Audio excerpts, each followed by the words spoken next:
Good evening and welcome to the SavageGoose Show, where we talk about all things Savage Worlds from just this time going to be the past week. We're going to look at everything from the past week. We'll look at the newsletter from this past week. But today, joining me is Brandon from Star Anvil Studios. How are you doing today, Brandon? Helps by turning on my mic. I'm good, thank you. That's good. All right. Well, we're going to talk with Brandon about his latest project for Starbreaker. We're focused on Star Marshals, but we are going to talk a little bit about another project that you're working on as well. So, looking forward to that discussion. But before we get into that, we have a few other things that we need to take care of. As always, Brandon, feel free to jump in whenever you want. But real quick, if you did not hear from last week's stream or through some other things, I started a Discord server specifically for my Savage Goose community. So if you want to come in, talk about Savage Worlds, talk about game design outside Savage Worlds, talk about different elements that kind of help people become a better game master and movies, TVs, and stuff like that, come check it out. There's a link down below. If you join in the first month of the Discord going on, you'll automatically get one of the founders role, and that'll just give you a little bit of like a little prize to show everyone else, like, hey, you're one of the first OGs in this Discord server. Also, there is a Patreon that I started up. I would love some feedback, by the way, though, on both the Patreon and the Discord server. This is the first time I've done anything like this before, so I would really appreciate some feedback on that kind of stuff, and just give you some insights into what you think, and if there's any adjustments you think I should make. So, yeah, do that, please. Please let me know. Moving on, though, we're going to talk about the newsletter from this week. This is from yesterday. Gotta get that right there. There we go. So first thing is that the latest Deadlands Kickstarter is starting. Launches in 3 weeks. That is the Curse of the Maze Queen and the area that's taking up the Great Maze. So if you are familiar with that, you should, or if you're one of those people who are collecting a lot of Deadlands things, this is the next big area, next big campaign that you're going to want to look out for.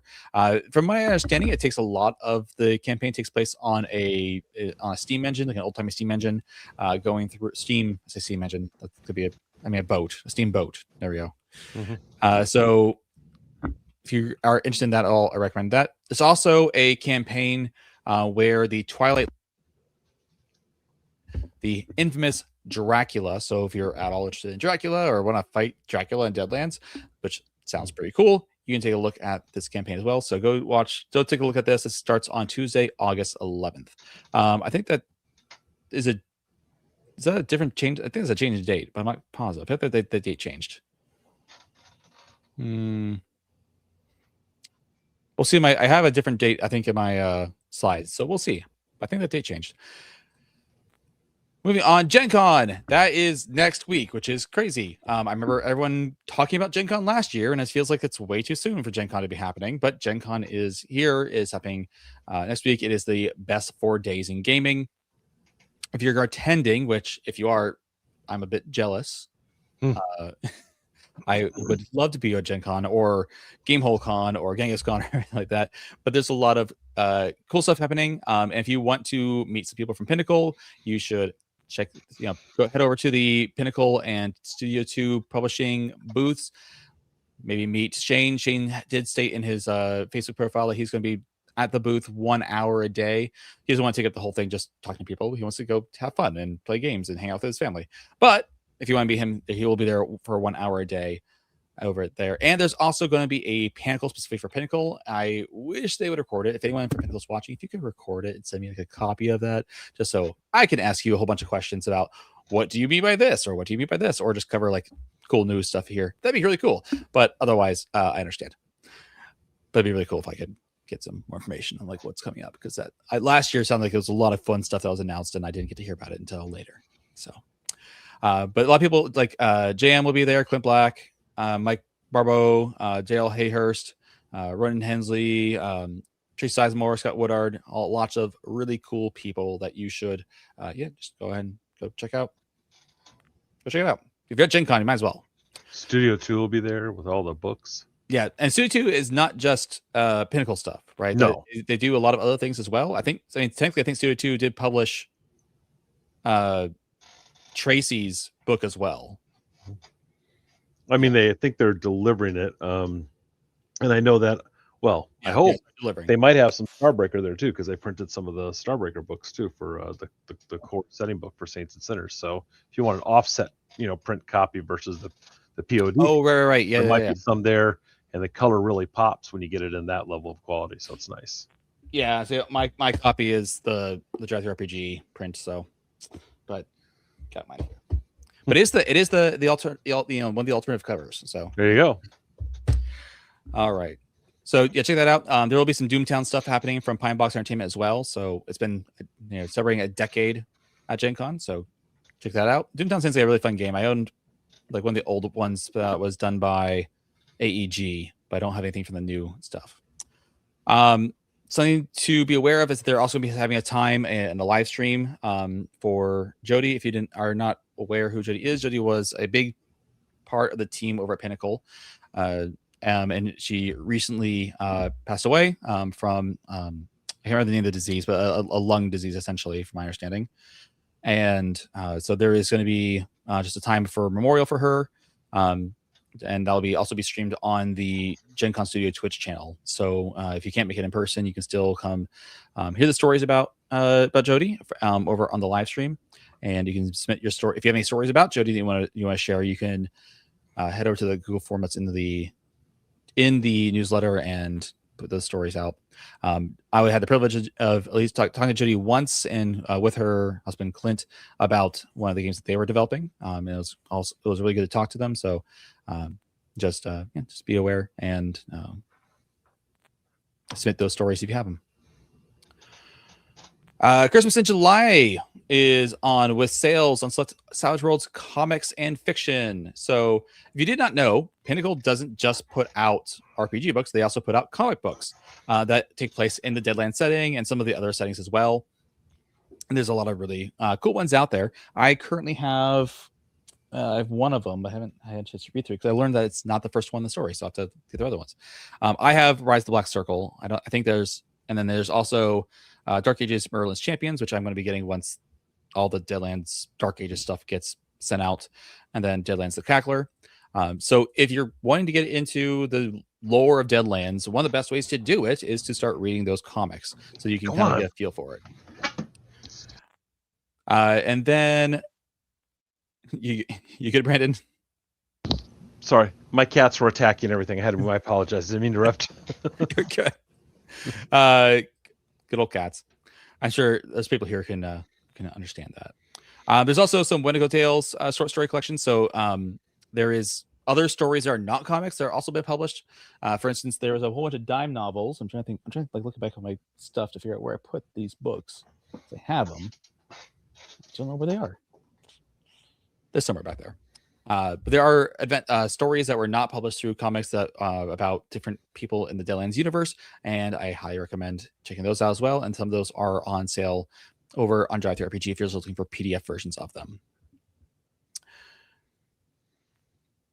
Small tangent. I've also been reading the Crystal Heart comic recently, which is a actual play comic, and it is so good and such a good inspiration for how to run Savage Worlds games, kind of see them in a comic form instead of actually watching people play. So highly recommend checking that out. I'll probably do a video about it at some point, so just look forward to that. Risk for Savage Worlds Europa is now on Fancy Grounds and Steam. So if you are one of those people who uses this particular virtual tabletop for your online games, apologies, you can check out Risk for Savage Worlds Europa over there on Steam. This week's swag spotlight is the Adventures of El Cuervo Rojo for Savage Worlds. For El Cuervo Rojo, it translates to I think it's the Red Crow or Red Raven, something like that. And it is a setting about this guy. I think basically Zorro is the premise I kind of got. It felt very Zorro-like. It is a large PDF. This is a swag product, by the way. This is not an Ace Licensees product. This is a swag product. And, another one from Jacob. I heard his name pronounced correctly on the swag awards this past week. And I was like, oh, I've been mispronouncing that like crazy. But I still don't remember how the correct way to pronounce it was. So I apologize, Jacob. But here's my better version. Sajuski. and that's not right. I'm sorry. Jacob puts out really good products over on Swag, and he did I believe he did Sleuth Squad, which I have a copy of myself. And this is just another one of those books that's like 222 pages, which is quite a large product for Swag.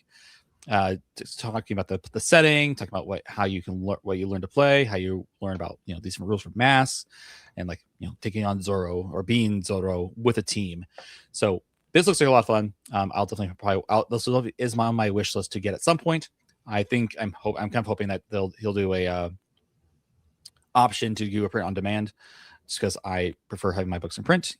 I understand it's more expensive, and if you don't want to keep your margins, that's fine. I'll still probably pay $60 for the book just so I can get it on print on demand option, or whatever, however much it takes. For crowdfunding status reports, Doomguard is open for pre-orders. Same with Deadlands, Dark Ages, and as well as for Pathfinder, Carrying Crown, and Deadlands 30th anniversary celebration. And then E6 University is on Final Files Delivered. Hopefully, we start seeing some things about like printing being done or shipping, pallets coming over soon or something like that for these. Especially, I'm really looking forward to Deadlands Dark Ages, getting that in print. And then especially really looking forward to the Deadlands 30th anniversary celebration. I really want to get that starter box and just really pick it apart and see what we got inside that, and see what does it look like to see a starter set for Savage Worlds. So with that, we'll head back over to our slides. There were a few new products that came through my email I wanted to mention. By the way, Brandon, again, feel free to jump in if anything you want to comment about. Yeah, if I had anything good to add, I would, but I'm not caught up on some, so I didn't yet. I'll go. This product came through my email. This is a Swag product called Vampire Blood Dream. It is a short solo adventure using Savage Worlds. Based on what I read, it sounds like it's very much kind of a choose your own adventure / the dice choose the adventure for you, depending on how you kind of how you roll, how you decide, make decisions, that kind of thing. It's not very long, but you basically play as a vampire who is intermingling with other vampires, other supernatural beings, and that kind of thing. So again, it's not very long. Based on what I'm my gathering from my reading is that maybe only take one session sit down, depending on how long your sessions go and what kind of decisions you make. So that looked really interesting. I mentioned that. And then one other one. This one looks really interesting. However, it is in Hungarian. Oh, I didn't share my screen. Let's see here. Should probably do that. There we go. This is Vampire Blood Dream. Looks really cool. The other one, though, is in Hungarian. It's called, I'm not going to try to pronounce that. I don't know how to pronounce Hungarian. But it is a sword and sorcery setting that takes place in the worlds like R.B. Howard, Clark Ashton Smith, all these guys here. And just Bronze Age world, and you're trying to, do typical sword and sorcery things, right? The art just for this one just kind of really popped out at me. I'm like, that just looks really cool. And it definitely makes me think of more of an old school sword and sorcery type game. I hope that this comes to English at some point, so I can actually take a close look at it, because I don't speak Hungarian. That'd be really cool if I did, but I don't. But it came through my feed, so I thought I would have mentioned it. It's also free, so I guess even if I don't speak Hungarian, I can just grab this and try to send it through Google Translate to figure out what's going on. But it just looks really cool, and I want to put this out there for people who might be interested in taking a look at it. There we go. Oh no, that's not the. There we go. Yeah, so I had originally that this was starting this week, but it's not this week. So apparently it's August. What did we say? August 11th. So I'll get that updated next time. I apologize for that. But we also have another Kickstarter coming. No, this is not coming as a Kickstarter. This is actually coming as a release. And I believe you said, Van, this is coming up next week. So let's go ahead and jump in and talk about Man, why? It is showing a whole bunch of slides. It is not supposed to show. All right, let's just go ahead and remove this. Technical difficulties. Let's talk about Star Marshals. So Star Marshals is the third kind of portion to your Starbreaker series. We've got Starbreaker Saints and Sinners. Yep. Right there. And then we've got Starbreaker Star Marines. Mm-hmm. And now we're doing Star Marshals. So let's just kind of start with talking about what do Star Marshals what is Star Marshals offering that's going to be new to Star Marines and Starbreak and Saints and Sinners in the context of like how is this expanding the world? What's the your short elevator pitch for this, either for people who already know Starbreaker or people who don't know Starbreaker at all? Well, I should breathe better. Well, Star Marshals, I mean, Starbreaker itself is, the basic story is big war happened between the terrible evil aliens, left the world a wreck, and criminal syndicates have popped up. The corporations have taken over another part of space, and so human space is kind of divided up into these three parts. And there's the old original human, call it empire, government, whatever you want. And so you have that. A big focus of the first book was really focused on the syndicates playing, we call sinners. Those who work for the syndicate are called sinners, and it's playing that criminal element up. And Star Marines, of course, it's pretty self-explanatory. Yep. You're playing, you have the option of playing Star Marines for this, Star Systems Alliance, or playing as mercenaries. We added that too as well to give you an option to not play for the government. It doesn't want to play a more free-form type scenario. And then, since a lot of the universe focuses on that, the good guys, the bad guys, the criminals, you have your Star Marshals, those who go down and track down the bad guys, bring them back in. It's a lot of Starbreaker leans into like sort of when you look at certain worlds I set up as more of like sort of Old West frontier kind of feel to it. So the Star Marshals is very much like that, that marshal traveling across with limited resources, tracking down the bad guys, hopefully working with a team, because playing by yourself as a player is kind of boring. Hey, you could do solo RPG. Well, aside from that, when that's your goal, if you really want to play as a team,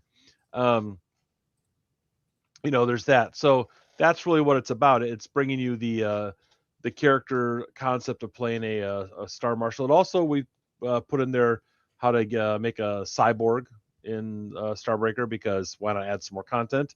So there's a little bit of that, which boils down to playing another species is how we made it simple to stick with the rules and not overburden the system. And then there's an adventure generator, so if you want to play those types of missions, you got that. There's already an adventure in there so that you can go ahead and just, play that right away. You don't have to come up with your own. We've also got 10 most wanted with a sort of a adventure seed that you could be going after these people or whatever. And then we're doing some figure flats with just a card of them, because there's just for the just Star Marshals, their hover bikes, and a couple of the 10 most wanted, which that already exists elsewhere, but for those who maybe want a quick easy reference, print it out. And there's some equipment cards for the couple of pieces of gear that are added to it. I'm going to bundle that all up and send that out to all my existing backers for a cheap price. No, I should say people who have existingly already purchased it, to give them a promo. Okay, gotcha. So Star Marshal, so just gonna kind of talk through that real quick, just so people are aware ahead of time. Star Marshals is going to be released on Drive-Thru RPG. At what date? Well, we're doing some final checks on it, so I'm hoping sometime next week. It could be this weekend, but I'm guessing more like next week by the time we just kind of get the last couple tweaks in on it.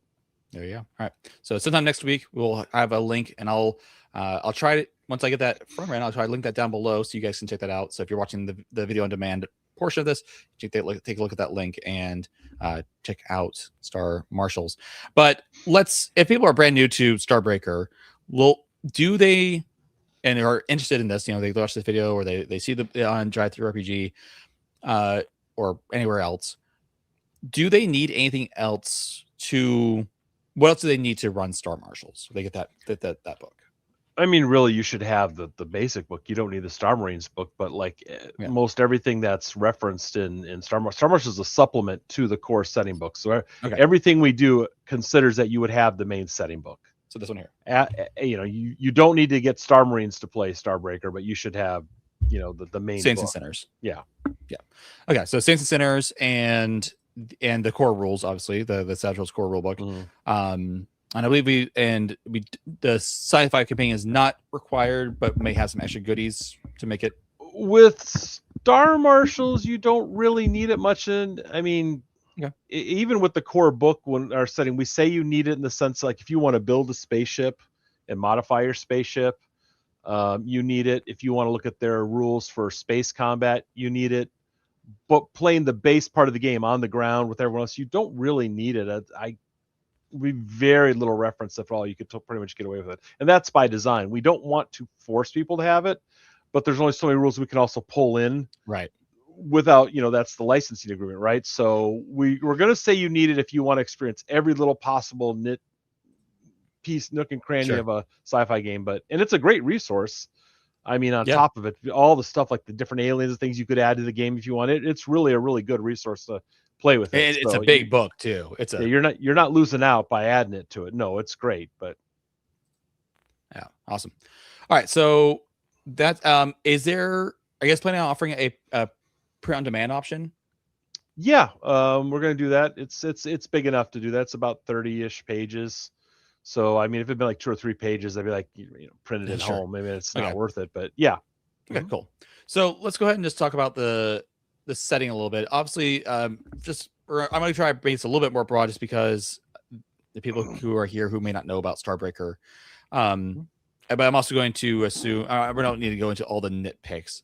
But you kind of already said a little bit about the Alliance, the Syndicate, and you know, this is going to be, as you said, more of a frontier kind of game, where maybe a little more Western feeling, but more planet hopping, right? That would be the way I would probably run it. I mean, sure. I mean, you could definitely picture them going into like a giant mega city, chasing down the bad guy there too. It's just it has a certain feel to where I would think that's where most people would play it frontier wise. But you know, they could go anywhere. It's however you want to run it. But you know, right. We got the cowboy hats, and we got the cyber, we got the robo horse, and you know, it's definitely got more of that Western feel. The cover kind of shows you that it's more of a, you know, an old frontier town kind of thing with some metal buildings and stuff instead of pure wood. But yeah.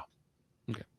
And yeah, so definitely more, like you said, more sci-fi feeling. Maybe even like, would you say that like Firefly, like feeling a little bit like Firefly in a sense? I think not obviously the martial part, but you know, the space Western. I think the space Western feel that Firefly gives is what a lot of people get the vibe from it. So I would say yes. For me, I think honestly there was a little bit of Lost Colony that originally, when I first came up with the idea, at one point kind of came a little in my head from it, you know, or just Star Wars when you look at them, like say on Tatooine, especially with the Mandalorian. Yeah, I was like Mandalorian. That's really a stronger feel for me. But I mean, it could go either way, and when you're running it, you know, it would be great. Gotcha. Cool. All right, so let's talk about the Star Marshals themselves. Now, who you have multiple factions in your setting. You got the Syndicate, you got the Alliance, and then you have like different territories. I believe you have the corporate territories, I believe, and then like the Rim territories, correct? Yeah, there's corporate worlds, the Rim worlds, and the Star Systems Alliance worlds. That's kind of the parts of the human factions, yeah. And these guys specifically work for all of them, only the Alliance. Well, they're specifically sanctioned out of the Star Systems Alliance, but the corporate worlds, while they're sort of that, you know, they're those friendly enemies, is, you know, because they want to stay apart from the Star Systems Alliance. The Alliance wants them back, so there's some cooperation that can occur there. Same thing even with the RimWorlds, which are technically controlled by a government, but everybody knows behind the scenes the syndicate controls it. But even then, sometimes the syndicate would have people they would rather have gone, and if you're going to take care of their problem for them, they're okay with it. That's where you have to negotiate if they're going to let you work in that territory or sneak in and sneak out. So that's going to be like a point of contention that a GM could add into the game based on the factions themselves and how they're getting along with the different factions. Yeah, they could definitely make that something interesting. Oh, excuse me. It's a long day. I'll go. So the way you mentioned that the marshals are you mentioned like a top 10 list and marshals going after these big guys and bringing them in. What distinguishes these guys between, marshals who are under the law and let's say bounty hunters? Like what's really at the end of the day really distinguishing these two groups?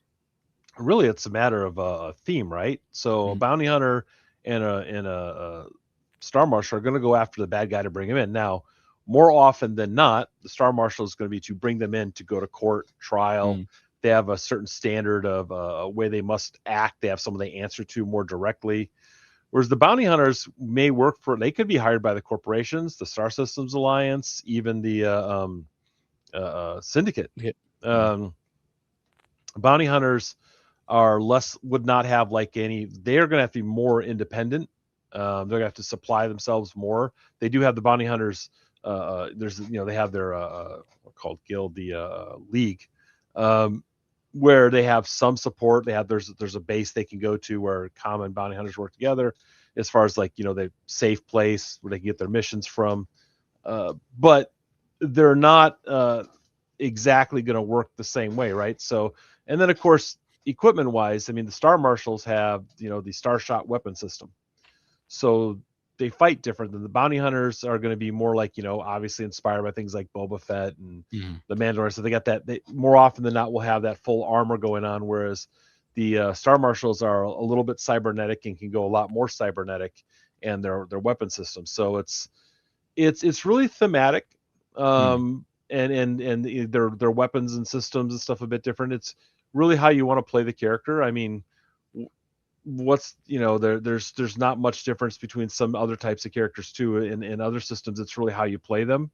But the powers are different, and then who you answer to is different, and it puts a different mindset on the character. The Star Marshal's that heroic type, generally speaking, even if they're not always nice.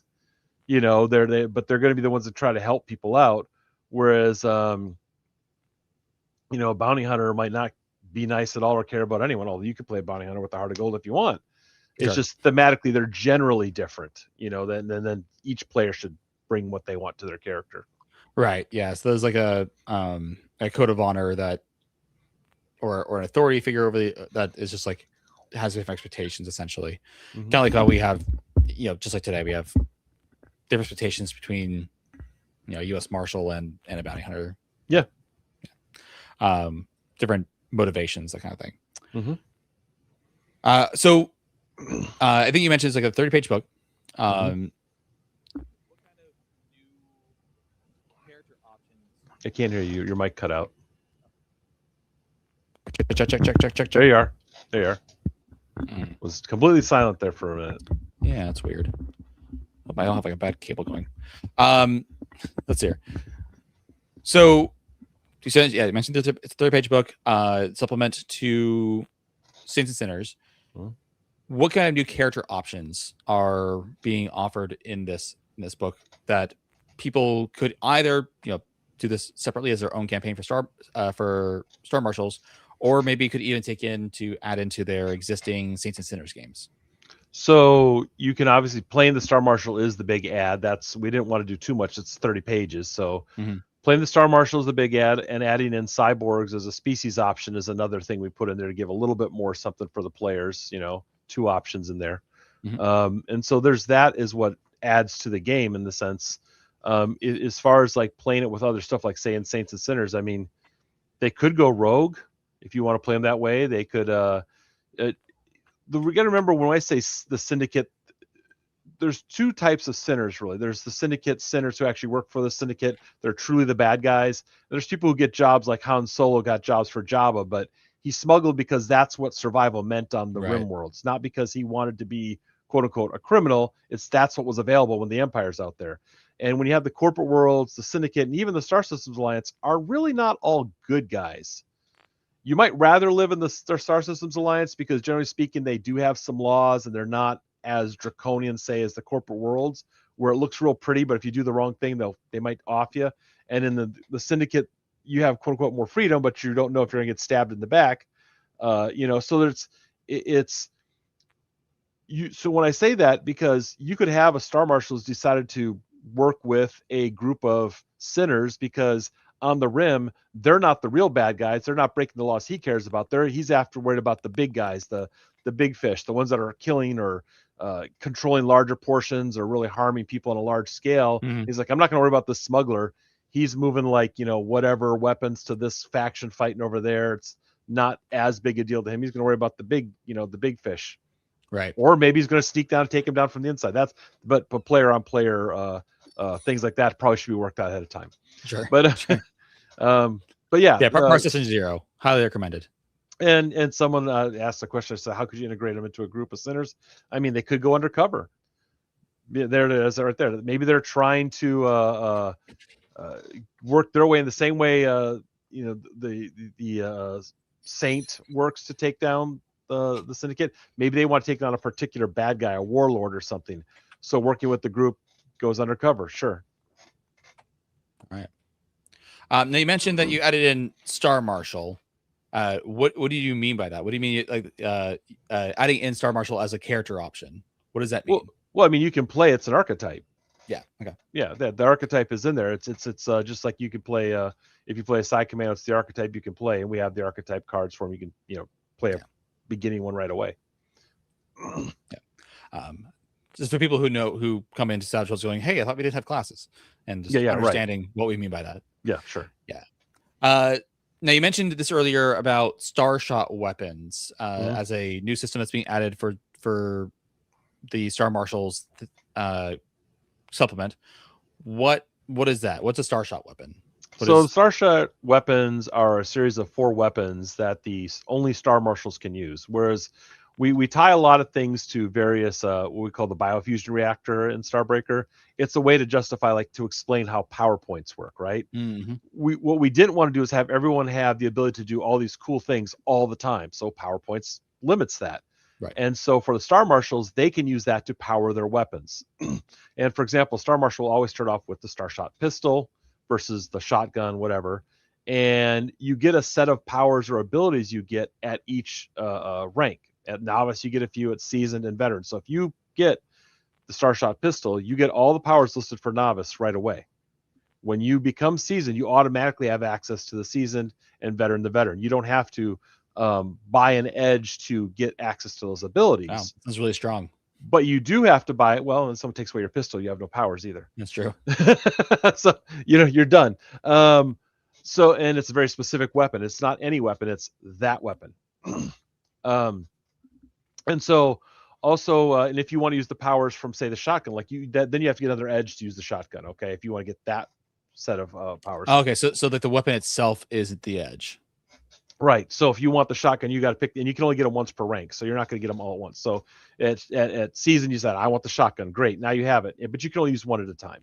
Right. So it also limits. You're not dual wielding a shotgun and a pistol doing crazy stuff. Can I dual wield 2 pistols though? Just a regular pistol and a Starshot pistol, which you can't power to. So yeah.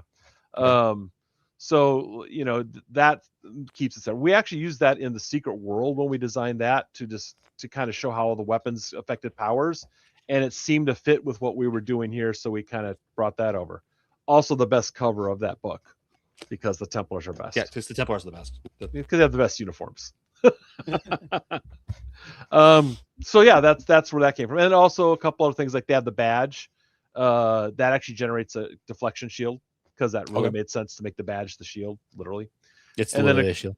Yeah. That's very thematic. I like it. Yep. And then they have they have the Robo Horse and the cycle, the hover cycle, to kind of round out the equipment and availability. I wanted to do a ship, but it was just too expensive to put a ship in here for the size of the supplement. So they would theoretically, if I had in a perfect world, there would have a piece of art, it's a deck plan of a nice ship that showed like the ship all Star Marshals get, but that's just use one from the book, guys. Yeah, sounds good. Yeah. I'll say also we don't really necessarily want a whole bunch of and I think about this guy. Well, actually, let me ask this question actually before I make assumptions.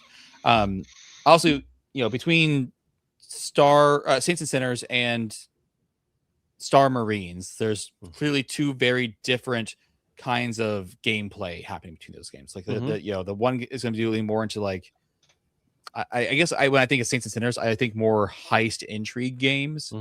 Star Marines, I think more just commando, Alien 2, Aliens, I should say, like Aliens type play. And then for this game, like we kind of talked about, it's going to feel more like Mandalorian, more, some sort of like more Western. You could really take it into a total procedural if that was something your groups were into, sort of a real police type procedural thing if you wanted to. I tend to shy away from it because I don't think that's what most people are into, so I don't focus on that. But I mean, you could. But yeah, more frontier, the Wild West kind of feel to it. You could definitely run into some scenarios where you could be working with the Star Marines in a part, think of it this way. If you had an Old West town and right nearby is the fort, like there was the fort would be over here and here's the Old West town, the marshal might protect the town, but occasionally they get messed up with something that they have to call in the Marines for, and they could be working together on something. You'd have a small squad come in, and taking on some, the warlord. Let's say the marshals investigate he's figured it all out with his team or whatever that you guys have figured out. He's here. Okay, well, we want to go in there, but there's too many men. We need the Marines to go with us. And you could bring them in, you could do that. Or you could have the heroes figured out how to do it all on their own. It's just how you want to play it, but you could easily put that together and it would be a lot of fun to do so. But it's whatever your group likes. I mean, literally the whole point behind Starbreaker for me was I like the idea of a sandbox setting where so many different ways exist to play. And that's what I'm slowly doing, is adding like, you can experience the universe through this lens. Right. And now you can do it through this one. And I mean, I'm going to do it later on. I want to do a Pirates and Smugglers one. Ooh. Because people like that. So it might be a 30-page supplement to just give a little bit more to do that. It could be bigger because I tend to get carried away. This was supposed to be 12 pages and it's 30. So yeah, it kind of reminds me of when the most recent Star Wars game came out from Fantasy Flight. They had basically 3 games. It's all the same world, but it's because each one is a very different gameplay. Lens. Yeah. Yeah. The Jedi one, you had the Rebellion one, and then you had the just Outer Rims. Like, hey, what's everyone else doing who isn't part of this whole fight for, the Empire and whatever? They're like, hey, we're just out here doing our own thing and being smugglers or pirates, or whatever. So yeah.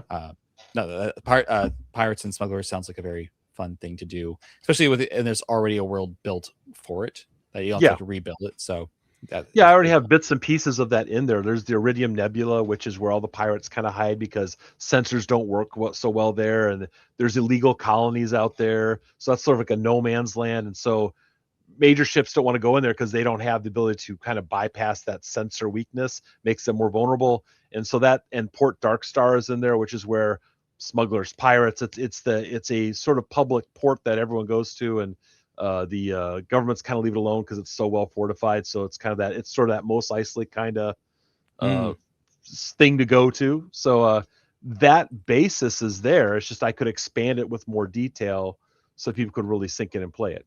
Yeah. Now in this supplement, you also do include some GM tools. So you get some player options. You get the setting, then you get the player options. Then you get some tools for the GMs. One of those things that you mentioned earlier is an adventure generator. I think you called it the assignment generator. I think we listed as assignment because Marshall can assign thematically, but it's an adventure generator. Right. So giving you being able to roll different things like goals, locations, focus objects, those kind of things. Which every time I'm always nervous to use those. And if you're a player, if you're a GM out there who's nervous about using them, you really should. One of the best games of ETU I ever ran was when I just said, okay, I'm going to do one of these, and I just randomly created something, and it was one of the best ones I ran, and I enjoyed it, and my players enjoyed it, and they said the same thing. So highly recommend using these like adventure generators are in different books and stuff, because you can make some really interesting things, and it does allow your creativity to kind of like flow to whatever you can think of from those things. It's really what it is. It's writing prompts. It's to Yeah. give you because we tend to default to what we know so well that you read something that says that's weird, that makes no sense. Well, how can I make it make sense? Now it's making your brain work outside its normal zone and will help you build something different. So that the worst case scenario, you say I don't want to use it. But Just reroll. best case, it adds something else to your next adventure that you hadn't thought about. Yeah, absolutely. Now you also include a adventure in this for in this supplement for people to be Star Marshals for. Which I what ran can at you- ChupacabraCon. Huh? Which I ran at ChupacabraCon. Oh, okay. So are you going to run any more conventions? I mean, I might. I'm planning on running a Pirates and Smugglers one next year for a reason. So Fair enough. Fair enough. Well, as far as this adventure is, as far as we're concerned for this adventure, what kind of things do you want to tell us about it to get people excited for it? Surprises, type of story it presents, that kind of thing. It's called 310 to Mars. If you know anything about some Westerns, there's a movie called 310 to Yuma. It's a similar concept in that you have to get this criminal who's supposed to be going to jail, and his gang is coming after him, and you have to survive and get him there. And so I don't want too much of the scenario in case someone runs it, someone plays it, but that's the basics. And along the way, his guys are trying to kill you to stop you from doing that. Are you transporting him across one world, or are you transporting him like from one world to another? You're trying to get to the shuttle that will take him to the ship and then get him back. So that you're just want to survive on the world, because number one, I planned it so I could run it at a convention. Sure. It's a simple, you could easily expand it, and say, hey, now you got to get him on the shuttle, and you could do a couple more steps with it if you wanted to. But yeah, it works really well as an on the world. And I had some cool 3D miniatures printed up and everything. It was a lot of fun. Awesome. Okay.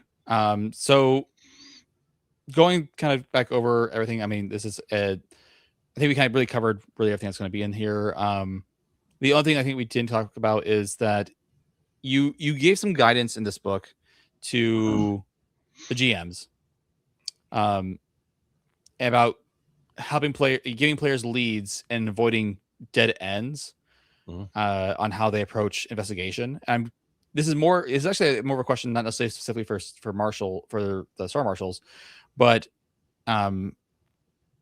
how I think how to word this. I'll just ask how the book does it. How does the book kind of help a GM keep an investigation moving, or how would you recommend helping a GM keep investigation moving when people just aren't picking up clues?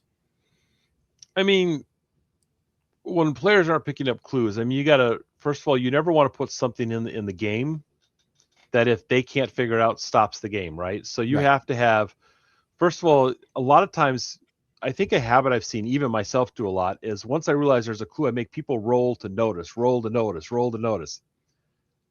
If you're playing the Marshal, let's say, and your character is supposed to be an investigator, something should just be something they notice. You should just tell them what you see. Don't always, you don't want to give it away, and sometimes you want to roll a notice, but if you got to know in your head is if they fail the roll, if I'm going to make it a roll, what do I do if they fail? How do I then branch and still bring them back? Is there a consequence for failing? Yeah, it should be you fail, but that makes this happen, which then you're supposed to notice the bad guys around the corner, but you don't. You miss it, but then they steal your car. Now you got to chase them. I'm not really thinking real too hard on it right here, but now you should have a way to then keep them engaged, and you should kind of think, well, my players tend to do X if you know them real well. Maybe I should think that, what's my backup plan? You think of a couple in your head, or you have to make up something on the fly based on what's going on. But there should be another way to keep it going. You should never have, if they fail the roll, it's done, because that's how investigations don't work. Because inevitably they'll roll a couple of ones, and they'll roll a Jody, as they say these days. Yeah. This is a little off topic. I apologize, but I think the investigation idea is something that's been fresh in my head a lot recently. My wife recently played through an adventure of Brindlewood Bay. I'm not sure if you're familiar with the game. I've heard of it. I've never read Yeah. it. So I don't... You play as these old ladies who are investigating murders usually. There's some there is some Cthulhu elements, but we haven't gotten into that part of the game yet. But basically, it's a murder she wrote, but as a group of old ladies solving mysteries, right? Mm-hmm. And one of there's two interesting things about that game, because it's a very investigation heavy game. It's what it's about. It's about investigating things. And one of the things that's really interesting about it is that when there's clues in the game, they're vague. They're not necessarily very direct. They're very vague, and they're designed to be vague so that they can kind of fit in wherever makes sense, right? Mm-hmm. Like you can put them in this area or this area or this area, depending on where the players do succeed. Mm-hmm. Or you can kind of like, okay, well, you failed to do this. You failed to notice the a hole in the wall, but as you're looking around, you find this instead, that kind of stuff. And the other thing that's interesting about the game is that it's designed in such a way, they specifically designed actually to not, and the player's supposed to know this, is that there is not a decided criminal. Like whoever the whodunit is not decided. The players decide who, based after they find so many clues and stuff. Mm-hmm. And I think that's a really interesting idea that people can kind of use in that, and they're trying to do that whodunit, is that there may not necessarily, and for GMs, that you don't necessarily have to know how it happened. You might let the players figure out on your own what happened, and then they can inform you what happened, basically on what those kind of things happen. Yeah. So obviously, if you only have your structure, you want to have your creative, a little bit of a framework there, but that can be something that could be a lot of fun to do. So I just want to say that aside, just because I thought that was talking about investigations and how investigations can be run and stuff. I think it's an interesting topic. Kind of go through my notes here. I see someone had a question about the cyborg ancestry. There. Yes. Yeah. I think let's go to the questions in the chat real quick. The one question was, I'll start with this one. So Star Marshal is more of a Frontier Brave Star type. I'm not sure what they mean by Brave Star, and I apologize. Well, Brave Star is an old cartoon. I mean, that some of the feel of that, sure, but it's not quite. That had a lot more supernatural to it, which is cool, but not really part of what we're doing. Even though, yes, we have PowerPoints, we're doing it through the lens of sci-fi and cybernetics. So you could definitely kind of push some of that into it, but it's not. I wouldn't really call that. More like, really the better example would be like the Mandalorian, except for have a marshal, or was it Cobb Vanth was the marshal, and whichever, so was that season 2 or 3. So that would be more like that. That's more what I would go for with it. But I mean, as I always tell everyone, it's your table, your rules, take it any way you want. It's Savage Worlds. You could easily add stuff to it and make it very different. Let's see here. So that was that question. Saltamancer asks, how would you know it fits Firefly, Brandon? How would you know? I feel like there's some context here I'm missing. Yeah, because I kept telling him I wouldn't watch Firefly because season 1, I said I'll wait till season 2 comes out, but now they're doing an animated version, so I have to watch it. But I did see Serenity, and he'll say, well, that doesn't count. So I'll say, yeah, too bad. Fair enough. All right. He plays in all my games with me pretty much, so he knows. Gotcha. Okay. Arcane 2031 asks, how does the cyborg ancestry in Star Marshals play with the arcane background in the core? Do they play together at all? Is it just different ways to do a cyborg? So, interesting thing is the way we've done it is, if you play a cyborg, it becomes a species. So you get a couple of, instead of building out those other abilities you would pick when you build another species, you have, your hardy, or you like the agile. There's 2 versions. There's the agile and there's the heavy. The agile version automatically starts out with the ability to dual wield, ambidexterity. They're faster. Right. And the heavier one is bigger and just harder to hurt. And then you would still pick the cyborg edge, which follows all this stuff in it, because what we don't want to do is make it easier to get all the cyborg. So we kept it in line with the rest. People are like, well, if I'm a cyborg species, how come I don't get cyborg for free? I mean, that's kind of the point, is that we don't want to do that, because then you're just upping the power level of the game. So you do have to still pay for it and put it together. And being a Star Marshal, if you're a human, straight up not a cyborg body, Star Marshals are cyborgs, but they're very lightweight. It's just the equipment to power the gun. but because it's considered a cybernetic, they can get all the other cybernetic upgrades later too. So it's just another path to go down and then upgrade it if you wanted to. Okay. So being a cyborg requires still, if you still want to have cybernetic things, you still have to go get the cyborg edge. Could you be a cyborg without the cyborg edge? No. Okay. So if you want to be my body is cybernetic, you pick the species. Like you don't want to, you want to be more machine than man, right? Okay. Right. But if you want to be like, hey, I'm going to get a cybernetic arm, you take the cyborg edge or the Star Marshal edge. They both give you cybernetic access. Okay. After that, you got to buy the the edges and stuff to buy up the cybernetics either way. Okay. So a cyborg species might be someone more like Darth Vader, who doesn't really have any extra powers from his suit, but he is more machine than man. And the other thing to keep in mind is the way we built cybernetics is their powers. And we did that because in most games you play, and it wanted to make it fit with Savage Worlds, is in most games you play, when you have cybernetics, it's objectively better to be a cyborg than a normal human. We wanted to keep it bound to the levels and powers of Savage Worlds, which means we made it a power so that it can fail rarely, but also you have power points. You can't be like this much stronger all the time. Your power, your internal battery, your biofusion reactor can only run it at that level for a short time, and then it has to stop. And so that kind of keeps you in balance so that you're not so much more powerful than a regular human who picked other edges to make them cool. Like they're whatever they wanted. It'd be a little bit different when we do Starbreaker 0 because that's a very different system. Yes, we'll. As much as I would love to talk about that for other reasons, that would have to be unfortunately a separate conversation, because I am very curious about YZE, your Zero engine. For those who are not familiar, from Free League, there's actually multiple different versions of it, but again, we'll go into that later. It's a whole nother discussion. Game balance, lame. Yeah, that's his favorite answer for anything he doesn't like in my games. I mean, there's a for those who there's another channel called What is Tabletop I really enjoy watching. They just talk about different ideas inside game design. One of their most recent videos was about game balance. I highly recommend you go check that video out as well. So I think we've kind of talked about, I think, most things here. Is there anything about the Star Marshals supplement that I did not ask about that you want to talk about? I don't think so. I think we kind of covered a little bit of everything. I'm going to scroll through the nice shiny PDF I got right here in front of me. Here's a question here. First time gaming Savage Worlds, is this a beginner-friendly buy? So I would say yes, but you're going to need the core book no matter what. So it's not like, for example, I think Savage Rifts is amazing, but probably not your first setting to run for Savage Worlds because it's a lot more.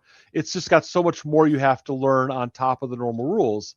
This does have a bit more than the standard, but not so much more. And some people might say, well, no, it's not for you. That's kind of depends on your level of adapting to rules and stuff. But I would say the jumpstart for Starbreaker is free. There you go. Yeah. So looking at that will give you a good feel. And it has an adventure and pre-gens and gives you the basics of the setting. So if you have that, you could actually sit down and play and go, okay, I like this. I want to do more. It didn't cost anything to learn it. So, that's the best way to jump in. Yeah, there's a lot of really good jump starts out there for Savage Worlds. Starbreaker is, I would say, amongst some of the best ones. I somewhere I actually have the jump start printed out from before. I printed out the jump start before you had even released any of the other stuff. It was like, so I somewhere I have that printed out, not sure where. Back when it was just called Saints and Sinners and there was no Starbreaker. So yeah, that's before we decided to because I knew I was going to start branching out. We wanted to have a master title, so that people would know it was related. It's like, what's Saints and Sinners? What's Star Marshals? Is it the same? Yeah. So we had to do that. So no, I was saying that this is just from before that. It was how long ago it was. But well, the original Saints and Sinners Starbreaker was released when they released Suede, and that was an even different version. Yeah, that was the one that came out. Looks quite a bit different. Yes, it does. Still together. So All right, great. I think we covered everything. And I think we covered all the questions in the chat. I do appreciate everybody for hanging out. I know this was different time than usual, but that's okay. If anyone wants to talk about their product, Kickstarters, those kind of things, please let me know. Feel free to email me. I will, or come join the Discord and talk to me there, or just talk to me on Discord. Would love to hear from you guys. Brandon, thank you so much for coming on and talking about Star Marshals. And thank you everybody in the chat for asking your questions and being here to learn more about it. If you do have any more questions, you're watching this on the VOD, feel free to leave all your questions down in the chat below, and we'll try to get those answers to you as soon as possible. And until next week, everybody, stay savage.